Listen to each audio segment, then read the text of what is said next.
first off, I'm having soup. Oh, lovely. Love a bit of soup on a freezing cold, blizzardy day. Mm. You know, I've just popped to the shops and yes. It was all fine. I thought, actually on the way there, I thought, yeah, it's over. It's coming to an end. And then literally went into a shop, came out, and it's a blizzard going on out there. Chaos. Well, even though I say so myself, this is rather fine onion soup I made a few weeks ago and froze. Yeah. Rather. Listen, the podcast hasn't even properly started yet. And you know how, I don't know whether you heard in the trailer, it does that kind of, it goes, and then, so in that little gap, we have to say the title of the podcast really fast, together. Let's do it.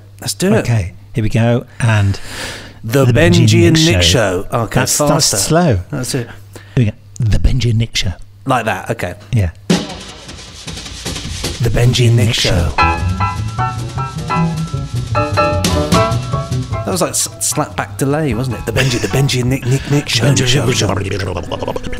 The chip shop. Well, hello and welcome to the Benji and Nick show. I am not Benji. And I am not Nick. But we are together, Benji and Nick. And I'm having another bit of soup.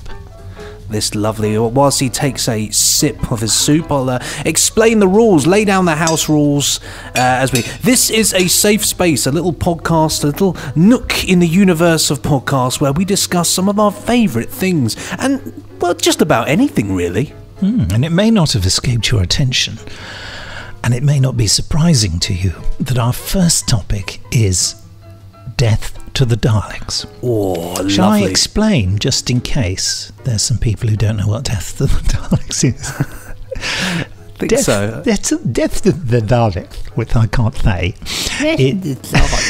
Death to the Daleks is a 1974 Doctor Who story starring John Pertwee and Elizabeth Sladen. Elizabeth Sladen playing Sarah Jane. And they didn't really call her Sarah Jane much in those days. They really called her Sarah most of the time.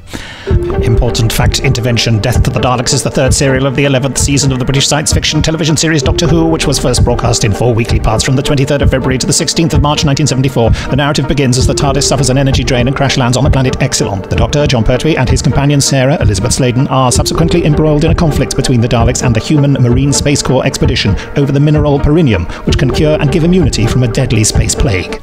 It was John Pertwee's last series, his final Dalek story, and it's one of those stories that when I became or when I met other Doctor Who fans, I'd already was a Doctor Who fan since probably birth, I discovered that people hated it and regarded it as substandard nonsense. Absolutely.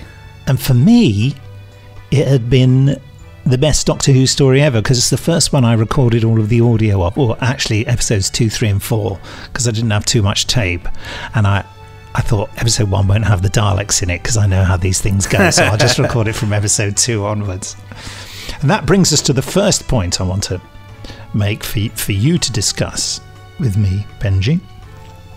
What is because your first experience of death to the Daleks will be completely different to mine. I watched it in 1974. Tell us about your experience first. Well, my experience was I grew up in a time... soup. So it's a decoy. My first experience of death to the Daleks was actually... I grew up... I was born in the 90s, and I grew up at a time where Doctor Who wasn't on the television. Well, you know, it was repeated and whatnot. It was on the toaster. It was in the fridge. And so my first experience of Death to the Daleks was that I went to Blockbuster Video, which is a now defunct video rental store. Or for those of you who don't even know what a video rental store in this digital age is, that was a place where you go and rent out VHS tapes, take them home and watch them. And there was a very small... this is actually very close to my first experience with Doctor Who. There's a very small Doctor Who section in Blockbuster where they had, I think, 3 or 4 different Doctor Who videos. They had... it was mostly, actually... John Pertwee related. They had Planet of the Spiders, Death to the Daleks, Genesis of the Daleks and the Sontaran Experiment, which was like a double whammy there. And I think they also had Pyramids of Mars in there. And so my first memory was, I think it was the first one I picked up, was Death to the Daleks, and it was the VHS with the yellow, had a yellow band, I think, around that said Death to the Daleks. Oh yeah, I remember the logo. Yeah.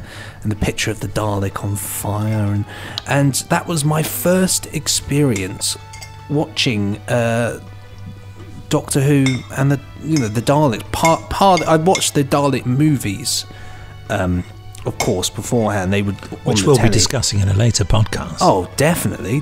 But this was my first taste of Doctor Who, really, I suppose.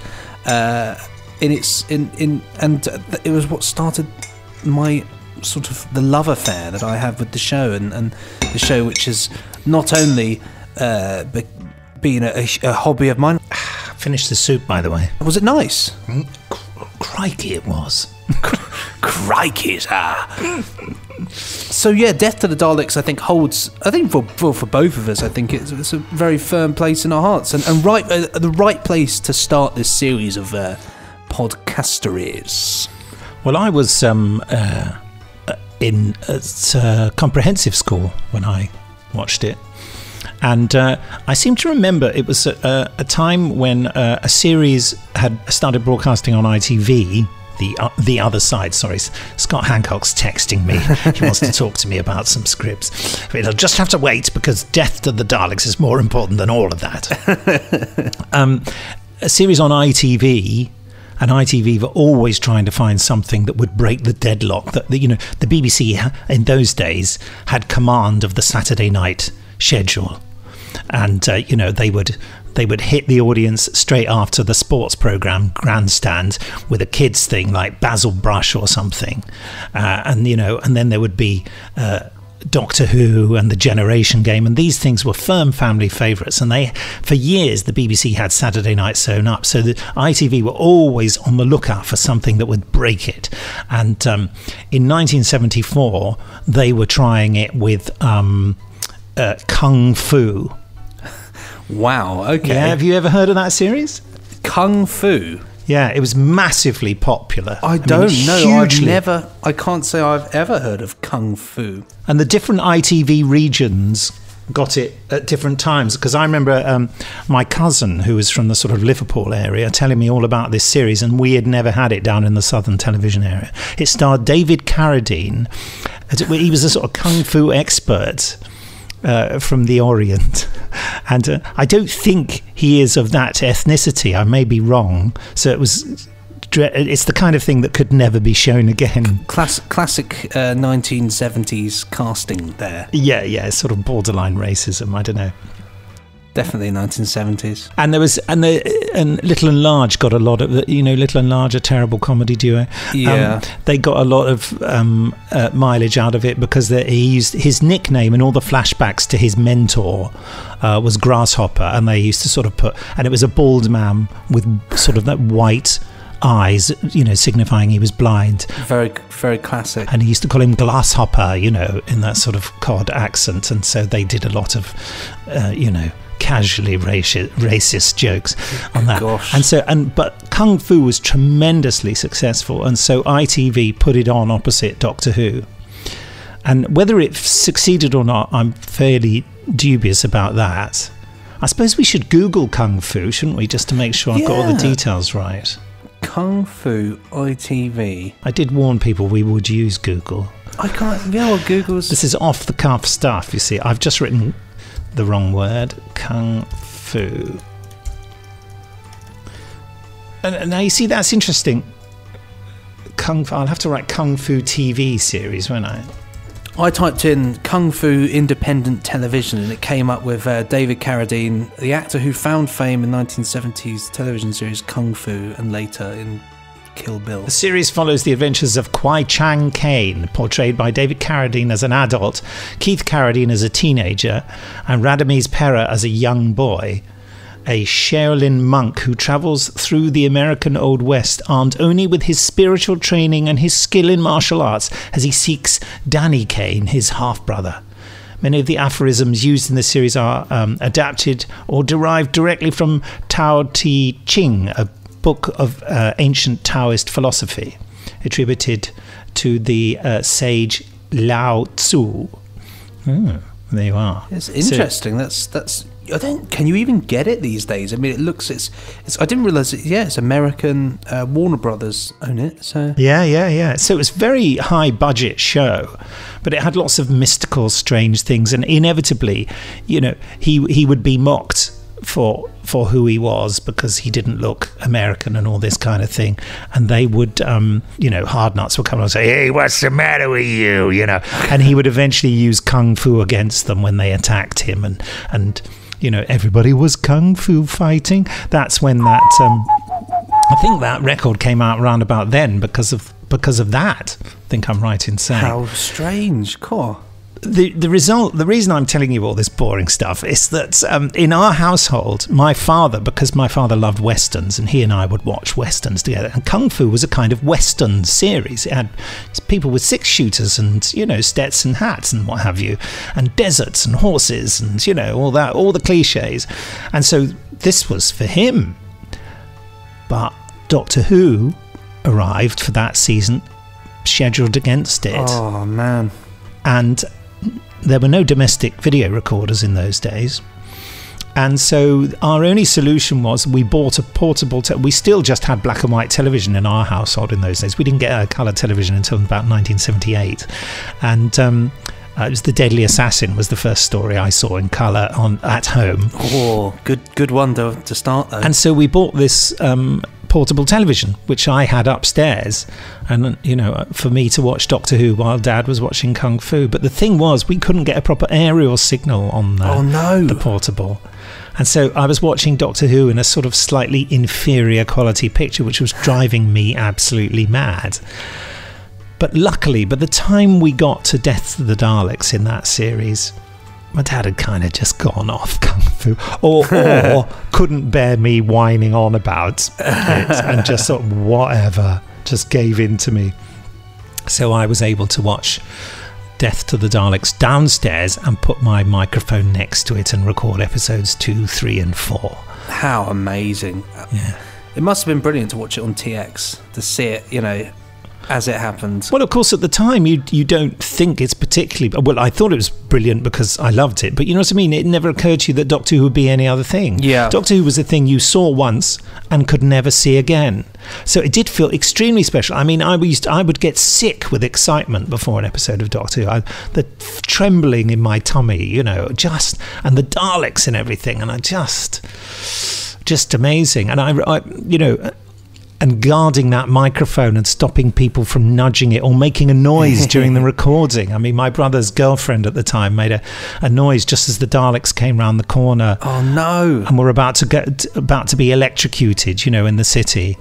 Great sequence, that one. Yeah, well, every time I think of that, I can hear the music reaching a crescendo, and I can hear this woman, I think her name was Hetty, going, and they're going to get me, I can hear it. Be quiet! Yeah. Also, something I've mentioned in the Big Finish podcast a long time ago is that I eventually got a recording of episode 1 of Death to the Daleks from my old friend Nicholas Layton, who I was at school with, who, as I thought, was the only other Doctor Who fan in the world. He had a recording of episode 1 that he had done on a cassette tape. I was recording on reel-to-reel 1/4-inch. Awesome. And just before Death to the Daleks starts, the BBC announcer says, and now on BBC One, Doctor Who in a brand new adventure, Death to the Daleks. His grandmother manages, between him saying that and the theme tune starting, to say the word rubbish. Oh, no. So, Death to the Daleks. Rubbish. Da-da-da-dum, and many Doctor Who fans would agree with that. Absolutely, it's the horrible tag that this story has seemed to get over the years, and I like to think to think we're doing our little bits to fight that, because fight it, Bilal. Fight it. I think there's so many elements of this story which are brilliant, and there are so many elements of this story which people slate for reasons I don't know. So, what is it that people don't like about Death to the Daleks? So, I think the first thing and the main thing that seems to be trademarked as terrible is the music, which is done by Carrie Blyton, who is related to the fabulous writer Enid Blyton. I didn't know that. Yeah, they're related. He's related to Enid Blyton, no less. In what way? Let me find it. It was amazing music. He used, was it a saxophone quartet or something? He did indeed, yes. And then they put that through a ring modulator, which is the thing that does the Dalek voice effect. So it gives it a sort of Dalek-y, warbly effect. It's a very clever, the thing about Carrie Blyton, love him or hate him, he actually takes a lot of time in his music, in all of his music, especially the Doctor Who stuff, takes time to actually look at the concepts and say, and thinks about it in a way, it's not, I'll just do any old thing. For example, so you raised that he's used the saxophone quartet and he's put some modulation through it to give it that Dalek feel. Now, I think, A, that's fantastic. B, the saxophones are great because what it does is you're in a back to basics world where this is, I assume if you're listening to this, you would have seen the story. One of the main things about it is that there was a power cut and that's the whole planet. There was no power. So, of course, by having this very old back to basics stripped down saxophones and a few drums and bits and bobs, I think kind of conjures up that image of it's not all electronic, and there are bits of electronic stuff, but that's only actually established when there are things of power. So if you look, when the Dalek ship lands, you can hear the wom, wom, wom, and that's before, and also later on you get some of the high pitched stuff when I think you get contrasts in the Exelon city, and a little bit of it when the Daleks arrive to take on the priest. But I look at that as like a contrast between archaic technology of sticks. Yeah, I think he really thought through it, didn't he? Definitely, and great themes. Da, da, da, da, da, da, da. I remember that one for the Daleks. Da, da, da, da, da, da, da, da, da, for the city. Oh, I love it. As I've mentioned before in Big Finish podcast, that tune there was the first thing I learned to play on a little penny whistle. Just by ear, working out the tune. Everyone else is playing London's Burning, and I'm playing that. Yeah. But that's what it is. That's you summed up, I think. Here we go. Enid Blyton here is his auntie, Enid Mary Blyton. Wow. His mother was Hanley Harrison Blyton. Oh no, sorry. His mother was Florence Maud Pullen. Father was Hanley Harrison Blyton. And then Carrie was the son. So there we go. Wow. A direct link there. And Mark Ayres, who later ended up doing music for Doctor Who and is a friend of mine, he was taught when he did his degree in music. Carrie Blyton was one of his lecturers, or came in and did a lecture. I don't know whether, but anyway, he was taught by him. Oh, wow. And he had all these crazy ideas about making music in interesting ways, like throwing ping pong balls at the strings of a piano and stuff like that, So he had really interesting off the wall ideas. And I think it was Michael E. Bryant, the director, who used him. Yes, I think. I'll double check that because I know that he did this. Some of the directors kind of took issue with Dudley Simpson's music, didn't they? Because he did virtually all the music for John Pertwee's time, and so I think some directors came in and they just wanted their stories to sound different. Interestingly enough, Michael E. Bryant actually isn't exclusive to Carrie Bryant, to Carrie Blyton. Because he was in the Silurians as well. Yes. He was directed by, I'm going to double check this so I don't get it wrong, Timothy Coombe. Yeah. Tim Coombe. Yes, which John Pertwee used as a voice exercise, apparently. Yeah. Timothy Coombe. Tim Coombe. So Carrie Blyton, people didn't dig what he did, and I can understand it because it's not what you expect from Doctor Who. I totally agree with that. Michael Bryant used him again in Revenge of the Cybermen, which again is, strangely enough, one of your favourites as well. It is, yeah. Well, that's a weird little link there, and that's hated by fans as well. See, I think that the music doesn't work so well in that story. It doesn't work as effectively as it does in the previous two. But I enjoy it. I really like it. I mean, interestingly, that music is added to. Philip Hinchcliffe hated it so much that he got Peter Howell to add some electronic elements to it. So actually Revenge of the Cybermen is Peter Howell, who later did loads of radiophonic workshop music for Doctor Who. It's his first uncredited musical contribution to Doctor Who. That is very interesting. You know, with the bits when they cut to Voga at one point in Revenge of the Cybermen, and the music goes, yeah. I mean, that is not Carrie Blyton. That's classic. That is an early synthesizer from the radiophonic workshop, and he also augments some of the other cues with little. I mean, and I know that Philip Hinchcliffe had cues that Carrie Blyton had written for Revenge of the Cybermen cut because he just didn't like them. He found them too whimsical. He wanted something more hard-hitting. Apparently, when the TARDIS materialises at the end and the Doctor, Sarah and Harry head off into the TARDIS, there's a little waltz. And they what? And Philip Hinchcliffe had that cut. You see, Michael Bryant obviously wanted Carrie Blyton back, but yeah, that wasn't.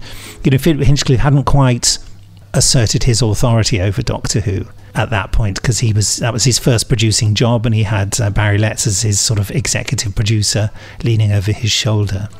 So I'm sure he had a lot of things to think about. And I suppose it sort of lends itself to the subjective nature of Doctor Who, because I think Doctor Who is an incredibly, everything's subjective, but Doctor Who, there's so many different times in the show's history where things are a certain way, music changes, actors change, concepts change, and so you look at the music, it's a very personal thing. Everybody has stories that they love the music and they can hum the music to, and there are some you can't even remember the music to. No, that's true. I think it's just different for everybody, but for some reason Carrie got a lot of flack in people's opinion. People didn't take to his music really. Also, a lot of people, I redid the voices for Day of the Daleks for a BBC DVD release. A lot of people wanted me to redo the voices of Death to the Daleks because they didn't like what Michael Wisher did for that, and I said I won't do that. I don't think I stopped it from happening, but I just said I don't think there's anything wrong with the Dalek voices. They are a bit different. I think the modulation's a bit light on it, but Michael had such a wonderful sort of, he had a real grit in his voice. I knew Michael quite well, actually. He came in when we did those old Doctor Who plays back in the day, audio visuals. He came in and did our first Dalek one and did the Dalek voices for us. And he did it without a ring modulator, and we put an effect on later. But he just stood there in front of the mic doing all the different, you will obey, and all this kind of stuff. Oh. He was just fantastic and a lovely guy, full of anecdotes and delighted to help us. And it's as I may have said many times before, it's one of my deepest regrets that he didn't live long enough to be involved with Big Finish, because he absolutely would have been there. Worked with him with Keith Barnfather and Real Time Pictures on stuff for him there. He did Downtime, and no, he didn't do Downtime. Did you do Downtime? No, he did Wartime anyway, the first one, the one with Sergeant Benton in. Yeah, lovely guy. I mean, of a certain, I would say, I'm pretty certain he probably would have voted Brexit. And also, someone told me once that they were working with him in theatre when the Falklands War broke out, and they said it was virtually all they could do to stop Michael grabbing a Sten gun and heading over there himself. Say no more. Interesting. So he and I didn't have much in common politically, but he was a lovely guy, so generous and great company. So I think you can say from that, though, you can say that he's very firmly he started what would become Big Finish, and the way he was very much involved in those early days. And so he has got, in the way he has his involvement from that has lived on into, has been realised into the Big Finish. You could say the same also about Peter Miles, who sadly died very recently. Oh, so sad. Yeah. He was involved in the audio visuals. He actually did a project that Gary Russell got him in on, a story called Geopath. And for years, Gary and I, whenever we mentioned Peter Miles, we'd say, "Update me, Magog," because that was his first line in it. And there was this sort of computer called Magog, which he had this strange relationship with, and was always, "Magog, what is happening? You know, you can just hear him doing it, can't you? An amazing actor. Anyway, back to Death of the Daleks. One of the things I think about it, this is actually a really serious podcast. There's no banter. There's no. I want my money back. There's no comedy. What are you? You've just gone on about Death of the Daleks, like two fans that you are.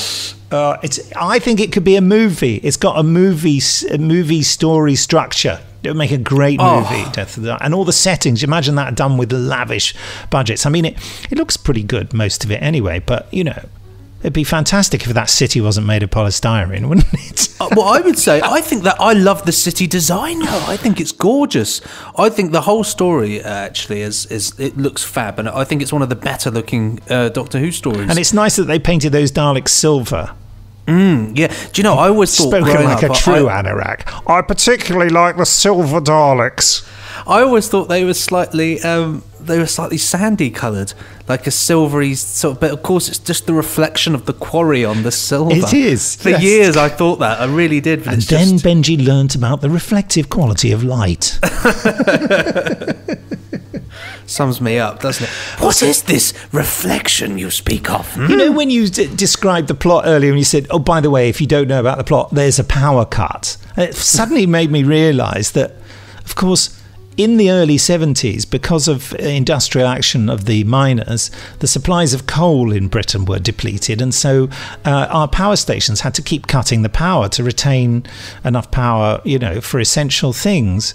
And so we experienced in the 70s a lot of power cuts, and they'd already happened earlier in the decade, but we were getting, I think, a second round of them in 1974. So I wonder whether Terry Nation had been inspired by, you know, in that way that writers do. What can I write? Looks out of the window, as it were, on the real world. Oh, there'd been power cuts. I'll do a story about a planet where there's a permanent power cut. 3 hours on, 3 off, wasn't it? Or was it 2 on, 2 off, or something like that? That's right. And that's why, and that's another reason why we had the portable television. And during the power cut periods, we used to have the portable television running off a car battery. So if the power went down, I could quickly dash upstairs and watch Doctor Who. It never happened, though.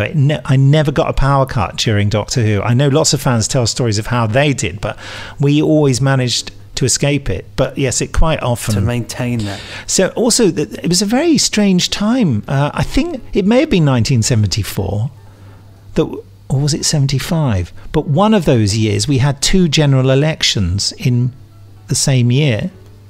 Really? Yeah, because the party couldn't get enough of a majority, so they called another election to, you know, so... It's a turbulent time. A lot of political turmoil there, and a whole thing about the country actually on the verge of running out of money. Yeah. You know, and so much social and industrial unrest. And so against this... comes and you know, of course you had Monster of Peladon, which was all about miners striking, industrial reaction. Doctor Who was really reflecting the reality of the time in a sci-fi way, but that's, you know, tangential way. They always say that's the best thing. Things you look at pieces in years to come and think, I can see now that's so relevant to its time, and you can look back on it and see it for what it is. And this is a story echoing a lot of different things. Well, and Monster of Peladon, of course, all the miners had really stupid haircuts, which may have been a comment on Arthur Scargill, who was renowned for his stupid haircut, or lack thereof. Coma Cross number. I wonder whether they thought about that. It would have been funny if they'd all had Arthur Scargill haircuts in Monster of Peladon. That is a story I've not watched in a long time, actually, because I always tend to go for the Curse of Peladon and then just don't watch the Monster. I don't know why. Yeah, Monster's good. I mean, the Ice Warriors are being nasty in it, which is quite refreshing. I remember as a young fan, I found Curse of Peladon very frustrating because it turned out that the Ice Warriors were good guys. And I just thought, what? Oh, shut up. But of course, it's an excellent story. But yeah, very... I love that little creature in the like the weird life support unit. With the voice, that's really good. That was amazing. Love that Arcturus. Oh. I love the way that people were just named after their planets. Why wasn't the Earth delegate called Earth? Earth, come here. Arcturus from Arcturus. Alpha Centauri from Alpha Centauri. Brilliant. Lazy. The Ice Warriors should have been called Mars. This is Mars, and this is my assistant Phobos. He sort of orbits me. Hey, I like it. I'll bet you're glad that's all over. That was a joke in a BBC One children's Saturday morning show called Outer Space, and he used to have a theme tune that went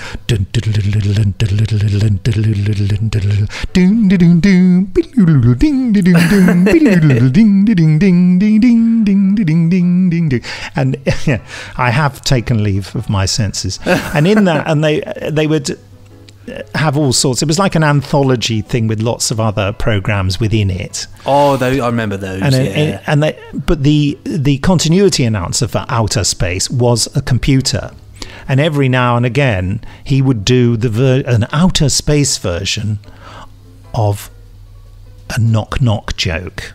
You know, knock knock, who's there? Blah, blah, blah.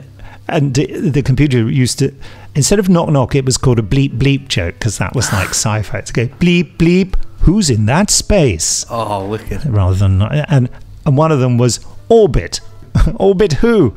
Orbit. You're glad that's all over. Classic. So there you have it. Classic. That got very tangential, but worth it. Yeah. Death to the Daleks. Is there anything else you want to say about Death to the Daleks before we go? Absolutely. I think Death to the Daleks, let's talk about the Exelons, and rather... Oh, right, you're going a whole new chapter now, are you? I was trying to finish the podcast. Oh, I thought you said anything else. I just thought we'd touch on Bilal quickly. Oh, of course. Yes, yes. We have to touch on Bilal. And who played it? Arnold... Yarrow. Arnold Yarrow, who was absolutely fabulous as Bilal, who is the friendly Exelon who meets He's Sarah. 97 years old. Good on him. Good on him. He was in a movie called Marla. Marla. Wow, he's born in... known for his work on EastEnders. He was in EastEnders. Really? Doctor Who in 1963. What was he in Doctor Who in 1963? And Warship. And I remember Warship. It was a series set aboard a British warship, funnily enough. What was he doing in Doctor Who 1963? Maybe they're just saying that's when Doctor Who... Maybe. Has it got his actor 44 credits?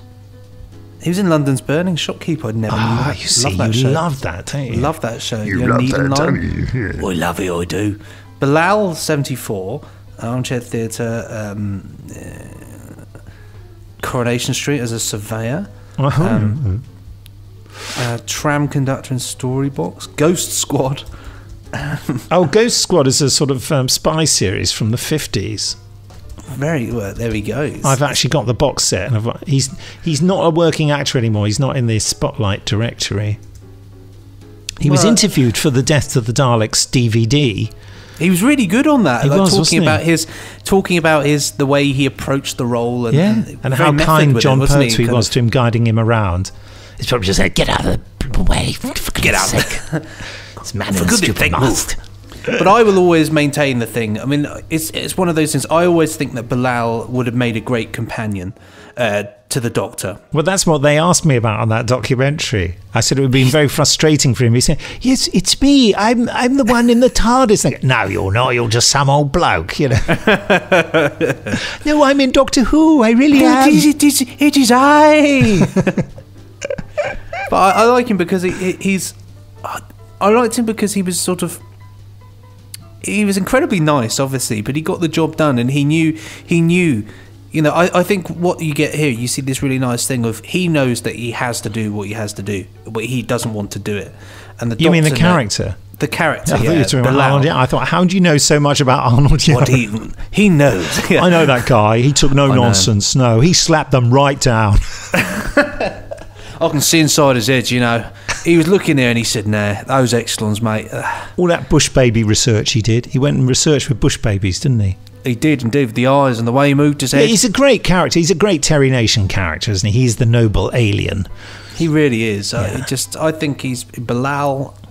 He deserved another chance. Although that said, I don't think he would have wanted it. You know, I can imagine after the events of Death to Daleks, he probably went, "Oh, thank God that's over. I just want to sit down now, really." Yes. If I come in this TARDIS with you, what will happen? Well, we'll be shot at by aliens and have to run away a lot, and the whole planets will be destroyed. I think I'll stay here, thank you, Doctor. It's very sad, isn't it, when the Dalek turns up right at the end before the Daleks say, we're going to go now with the perineum and blow the planet up, by the way. And the Dalek turns up and Bilal just cringes, and I think the Doctor sort of puts his arm around him. Oh, I love it, yes. I'm quite touched by that. I'm feeling quite emotional all of a sudden.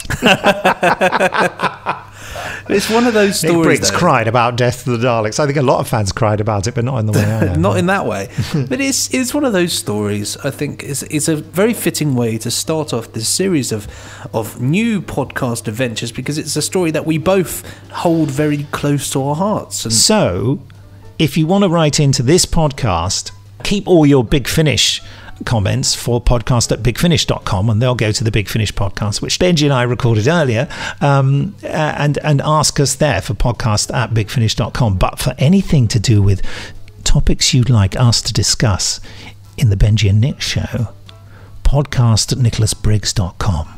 Yeah, there we go, and send in whatever you like. We don't just keep this Doctor Who, we're keeping it, we're going with everything, whether it's television shows, whether it's pop records, great weather instance in 1982, or the how to spell the word hapax gonomenon. It's completely well, that's H. Oh, sorry. It was a rhetorical question. I realise now. Yeah. Next week we talk about the fantastic television series Catweasel. Oh yes. Oh yes, bird of night, hoot not. Yes. You see, these are when we do the Big Finish podcast, we often talk about Catweasel. It's been one of those things that's sort of grown. The obsession has grown, and with it a love really for that series. And so, what better way than to touch on that than to do a podcast about it? Yes. Oh yes. Oh yes.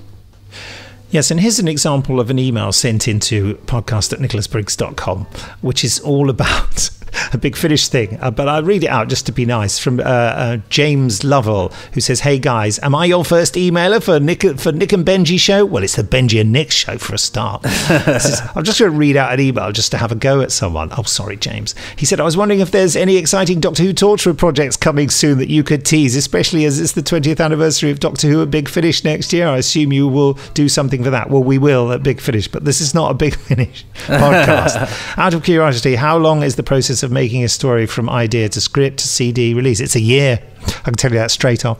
And thanks, and have fun with the podcast. All the best. So, James, you've emailed the wrong podcast. However, my good friend Kevin Parker, who works for NASA and has brilliantly sent us an email from NASA. He says, "Hi, Nick and Benji. So even though I'm sending to podcast@nicholasbriggs.com, I have to make the subject podcast, just so it's perfectly clear." Okay, then. He's taking the mickey out of me for saying, please make the subject line podcast.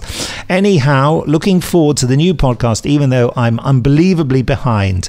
We're talking September on the old ones, working hard on catching up this month.